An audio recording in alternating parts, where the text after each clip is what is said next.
Stop telling them to leave that man alone. Stop telling them that they're worth more. Stop giving them advice. Stop it. I'm not saying that you can't be there for them. I'm not saying that you can't find ways to show support. I'm just saying, as somebody who used to be the person who didn't listen, all of your talking is not helping. There are some people who have to go through things to learn the hard way. And I get it, you're super passionate and you hate seeing your friend or family member hurt. I explained this to one of my clients a couple years ago, that when you're caught up in an abusive relationship, it's much like being addicted to illegal substances. You would be willing to do any and everything to continue to get a high from those substances. And every time she vents about him and she, tells you all the horrible things that she's doing, she gets a high because she feels like she gets a false sense of having done something, when actuality she hasn't done anything. Whenever he's awful to her and then turns around and gives her flowers and is nice to her for a couple of days, she gets a high. Whenever she says, you know what, this is the day that I'm going to block him, and then he finds a way to contact her again, and she's like, wow, he must really love me because he's still reaching out to me, she gets a high from that. Something else to note: I get you want to be there for your friend. I get it. And you keep coming up with words and phrases that you think you're going to tell her and it's going to click in her head. I want you to know something.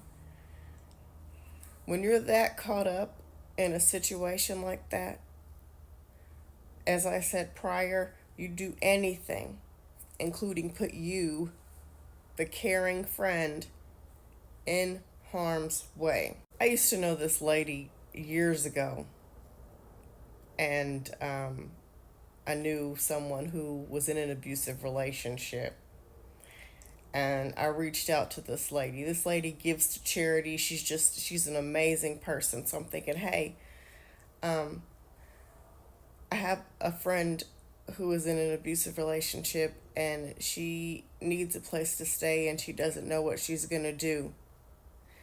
And the lady goes, I can give you the number to where she can get in contact with somebody to go to a shelter. And I remember thinking, that's mean. You have a big house. Why won't you let her stay with you? So I got the information from the lady, passed it on to the friend, and I went to that lady and I said, hey, what's going on? Why couldn't you let her stay with you? And then she let me in on the harsh reality of situations like this. And she says she's known of people who did stuff like that. And then the victim told their abuser because they wanted to go back to the abuser. And the person who tried to swoop in and save the day was put in harm's way by the abuser. And now the abuser knows where this person lives. And you have to think, much like somebody addicted to illegal substances, this person isn't thinking clearly. Deep down, they really do love you. And they don't want you in harm's way. But they're addicted to this abuser's push and pull behavior, the highs and the lows, so much so that they would put you in danger. I'll use myself as an example. When I first made the decision to leave my abusive ex-husband in 2008, I called a family member to see if they would let me and my kids stay with them. They hung up in my face. And I remember at the time being hurt, like, why would they do this? But it's because they know the stats on women who leave abusive relationships. It takes them 7. Now, it only took me one time, thank, the universe, heaven, whoever. But they knew the stats. They knew the danger that they would be putting themselves in. And they knew that I had to be slapped into reality so that I would make my decision and stay with it. Or if I didn't make a decision, they would be they would still be safe and not be put in. And we as women, we want to save everybody, we want to help everybody.